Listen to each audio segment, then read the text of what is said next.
You guys stuck around. Excellent. My name is David Fear. I am the resident shallow writer for Rolling Stone. Thank you guys so much for coming out. I'm just going to call this film Psychotherapy. I'm not going to do the full title because I want to leave some room for a Q&A. I don't know you guys, I got questions. I got a lot of questions, and luckily we got some people here who have some answers for us. So please help me welcome to the stage filmmaker Tolga Karaçelik.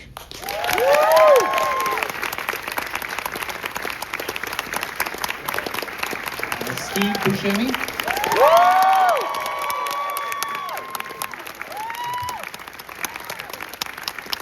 Magaro.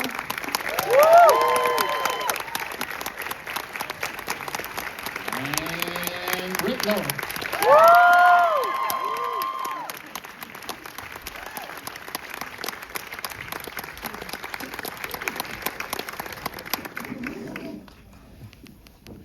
Congratulations.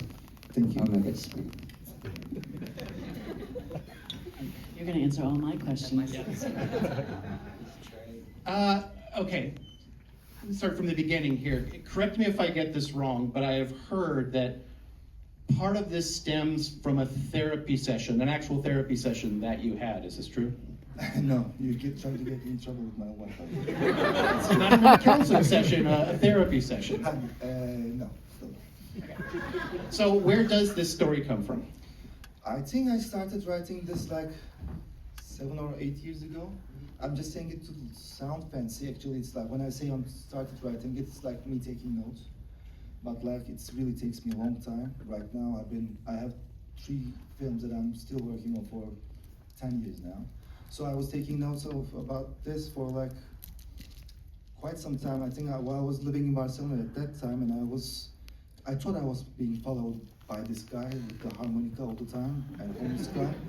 And then I realized he's not following me, I'm following him actually. So I'm talking about it. That's why at 2 a.m. at night time, and I was always going to this Irish bar that was run by 2 Nepalese brothers. So there I started thinking about, what about this retired killer, etc. Like that he's so good in what he does, no one remembers him.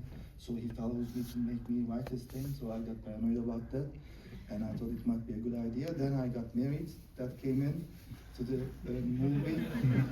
And everything blended in the details that I don't want to share. You've said more than enough, yeah. And I have to ask, the title? The title was always there, but the thing that I love about the title is, it was in my contract with my producers. I said, this movie is going to sound like that. Then our distributors came in, and then they said, it can't be, because it's too long. And I don't know how we end up making it longer, trying to make it shorter. But I can tell you that you cannot tell the name of the movie when you're drunk. I tried that several times. But then they tried to make me change the movie's name, my producers, and I said, you got 2 choices. One of them is, I came up with another name which they hated, so they chose this one. This is smart. It was the best movie of the year. So they said, no, that's not good. I mean, the shallow tale of a bunch of producers with writer's cramp doesn't really quite sound as good, does it? This one's a little bit better. Now, I think, Steve, if the Tribeca premiere of this, you had said that part of the appeal to the script was, and I'm quoting here, that I didn't fully understand it. Now, I'm curious, do you usually find it's a real question actually, do you find yourself drawn to scripts or stories where you don't quite get everything in 1 or 2 reads? And when you did talk to Tolga, did you have a bunch of questions where you're sort of like, I think I understand this, but help guide me through this? I mean, I don't need to understand everything I do. It's, I just have to feel like that it's, that it's worth doing, or it's somehow, it has meaning. It might be over my head, but it doesn't matter. As long as I have him to help me in the moment, If I have questions that arise during it, then I ask, and even in post-production, and, because I would watch every cut, and I still, when I watch it, I still kind of learn new things. I think when, like sometimes you could be too close to something, and then, you get a little distance, and I came in late. I had wanted to watch the whole thing again tonight, but I was working today. But I came in towards the end, and it was kind of amazing, you know, just and to like Britt's character. I'm like, oh my God, she's so badass. So I you know, and then things change, like while you make it, you know. In the film, I'm a retired serial killer, but what is that? Like, it's not like That's my job. But originally, I was a hitman, but he considered himself a serial killer because he had done so many hits. But that was taken out. The hitman line was taken out. And at first I thought, oh, it's so important. I'm a hitman. I'm not a serial killer. I'm a hitman. And I went, who fucking cares? The audience doesn't care, you know, like, you know. And I actually have come to think that maybe he's not even a serial killer. I think he's an ex-cop. I don't know if he's killed anybody. I think he's, you know, he's not all there, and he fancies himself as, you know, or maybe he did kill people. I don't know. I still don't know. I like the idea of him being a serial killer, or maybe an ex-cop You who... thought you were going to say stupid things. I bow down for the legend. Does everyone have mics, or do we need to share mics? Okay. Well, then I'll do this question for both of you. John and Britt, what was the appeal for this project for you guys? I knew Steve and John were going to be involved, and Tolga and I had a great dinner together, and we were just laughing and crying at the same time, and That sounds horrible. Just the last time she told me that. Oh, okay. No, we had a good time, and John and I worked on a film together 10 years ago. It had to be more. More than 10 years ago. 70,000 years ago. In Slovenia. Yeah. So we have to do another film. There was something fresh and original about the script. I was laughing and crying at the same time when I read it. Truly, Tolga has a really fresh voice, and I found myself laughing out loud reading the script. Yeah, seeing this guy involved, gave me a lot of reassurances. I've known Steve for a long time now, and I've known Britt for a long time now. It's a very small world here in New York as actors, and I really wanted to work with him, and I'm so glad we got to work together again. And the script was really bizarre and weird and dark, as you just saw. And I like things like that. They don't come along often nowadays, especially dark comedies. It's something that's sort of like feels like a dying art form. It's just, they're rare, It's either things are really heavy dramas or comedies. And some of my favorite films growing up were dark comedies.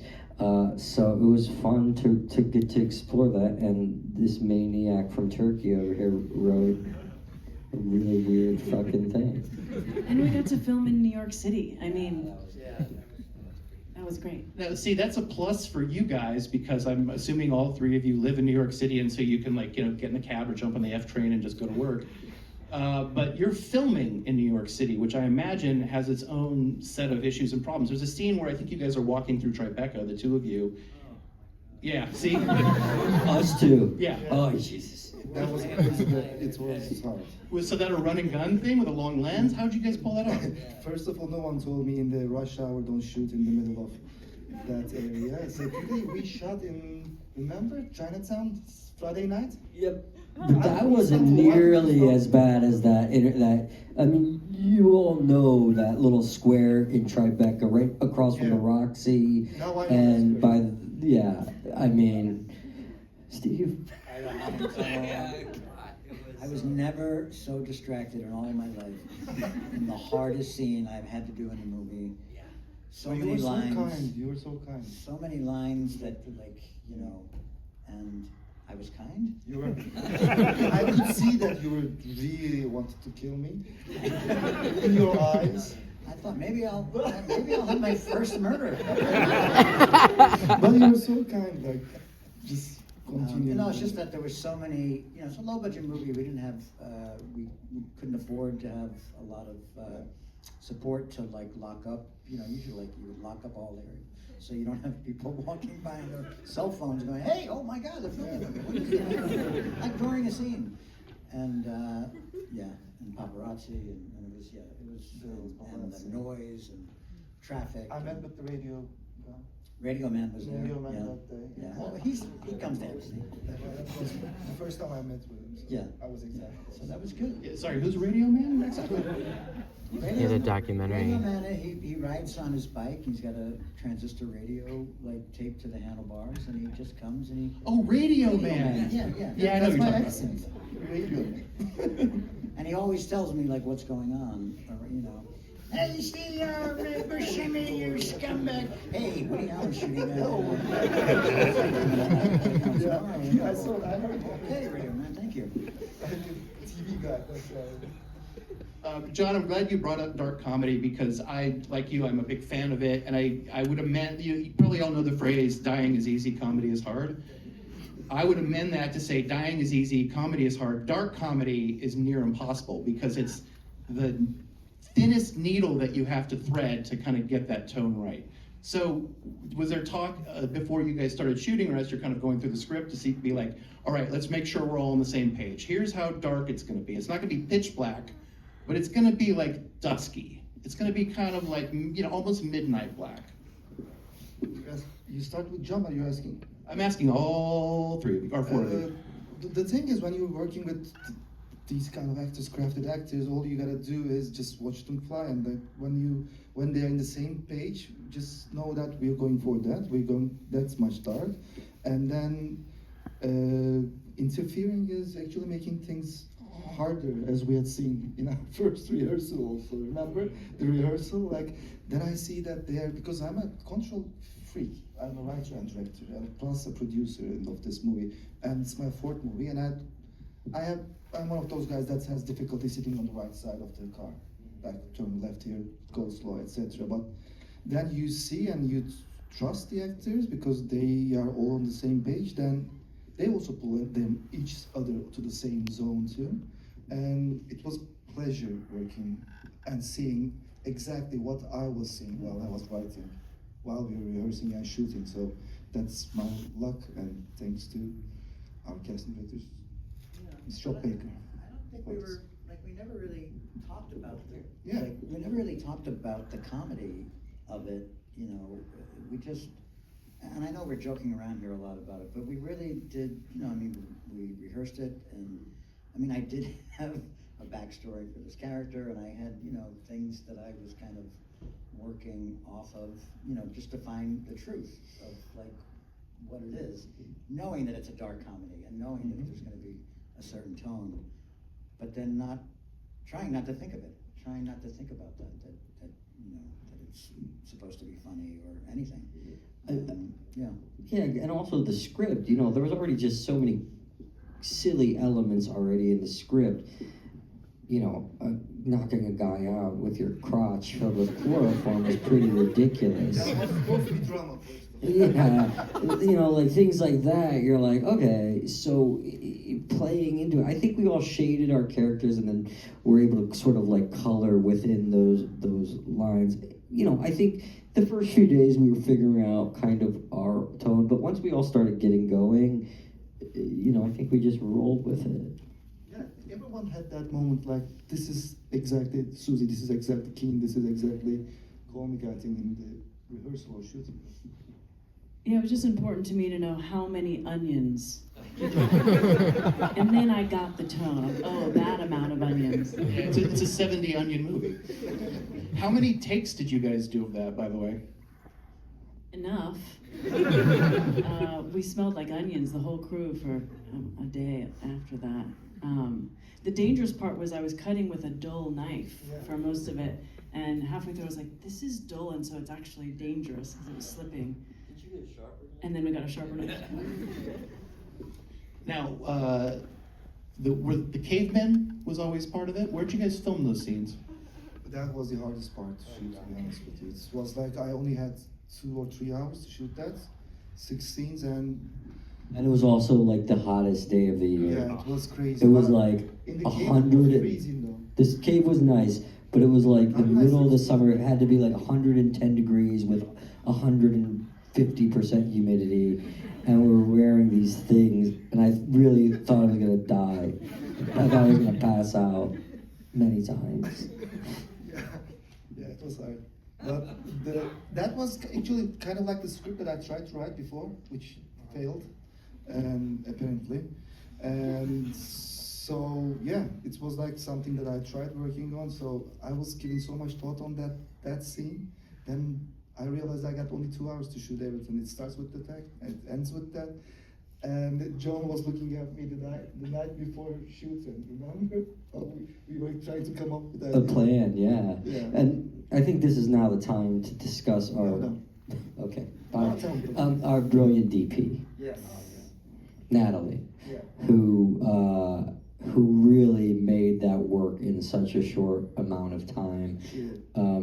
Brilliant cinematographer, as you can see throughout it. You know, when you're working on a film with very limited resources and a limited budget, to make such precise, beautiful shots work is really difficult. And she had a great team behind her, and she did that.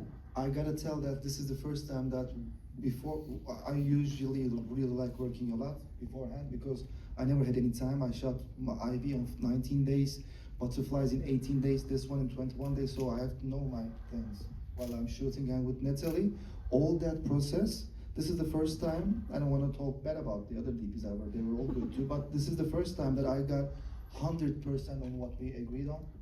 I always wanted this dark, Gothamic, black is black and contrast is high, greens, yellows are shouting, that kind of like dark, eerie kind of like look.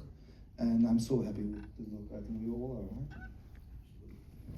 right? I think I probably speak for most of the people in the audience here that, you know, I too have a song that I listen to when I'm getting ready to get in that kind of murderous mindset. How many songs did you go through before Boogie Oogie Oogie? I hope I'm pronouncing the title right. But what was decided on as like, okay, this is going to be his song. This is going to be the song that gets him in the mood. It was something else in the beginning. It was? Yeah, it was. I remember that one. No, it was Felicita that I always had in my mind. Like I don't know. People in the States don't know this 80s Italian song Felicita. No. I won't sing it all. But and you can't stop. You can't stop when you start. But the thing is, then it's turned out to become this thing just before shooting because we were not able. I still haven't figured out why that was the song This- for my character. Felicita or this one? No, this one. Uh, But it's okay. I came to really love the song, and then I would hear it. I had never heard the song before. I don't know why. And then I would hear it Later. Since then, I've been hearing it. This is right. Yeah, and I really like it. Yeah, I was at a New Year's party and they played it, so I filmed myself dancing to it. I was a little high. You were dancing so cool. I sent it to these guys. I have to send it to you, Britt. Did I send it to you? No? I will. We have a group. I'm not in the group thread. I sent it to a journalist too, by mistake. Did not get it out from our stays. I even got this. How do I follow that? Before we go, I want to drill down, if we can, into 2 separate scenes. First, I want to talk about establishing the dynamic in the therapy scenes, because especially that first one where you guys are trying to figure it out with that horrible, mutilated, taxidermed cat. And then after that, Britt, I really want to hear about you, how you kind of negotiated that last scene and with the hostages and stuff, where you really kind of see this character. You kind of see the arc that she has gone through. Tolga and I had a lot of conversations leading up to that final scene. Yeah, and originally Susie the accidental shot was supposed to be a bullseye, and I advocated to save the agent's life. Because I don't know, it felt right. And when we got to it on the day, I felt that made sense, that the actual time when she kills Chesna is a decision that she's made, as opposed to the first kill being an instruction. We had one of the most beautiful dialogues that I had ever on the set, to be honest with you. It was really nice. Britt came to me and she said, Susie, look, this is your film. You had written it. Whatever you say, I'll do. Definitely 100%. But I'm thinking like this, like, it shouldn't be accidental for Susie. And I said, Britt, I can kill you right now. I'm shooting in the middle of shooting. I don't want to change the ending of my movie. Please. She said, no, but I really do it. I said, okay, I'll just give you my word that I'll be thinking about it. And the first night I said, no, come on, it's not that. The second, third, etc. To do was, my wife is over there. Then I woke up in the middle of the night and I said, damn, she's right. And then I came to the set and we talked about it. And that was really cool. I really loved you defending about that for Susie. Thank you. And the scene became extremely funny when he was screaming. On the day, I think all of us were kind of like, wow, that scream.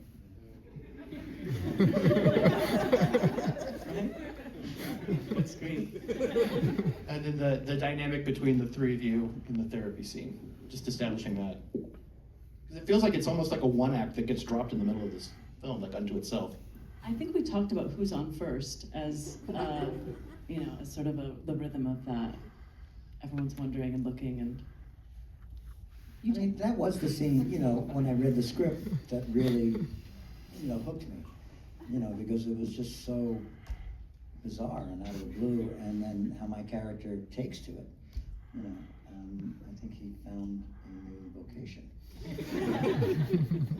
And he keeps with it, like at the end. He's still, And think he was the plan? And also, if you look at I don't know if anyone had seen any other movie that I had shot, but like usually my other movies are actually those scenes. So that's why this has the shallow tail thing in the beginning. Butterflies is a lot like that, yeah. Yeah, Butterflies, Ivy also, Tolga tried to be, but it was my first film, so don't judge me with that. So yeah, those scenes are the scenes that I've almost from the movie, most probably. And it's great for you. Yeah. Like there's some real, there's some really nice backstory in it. Potatoes. My wife's not in the audience, so but I feel like I have the liberty to ask this. Are you taking new clients? I think we'll see you on Thursday.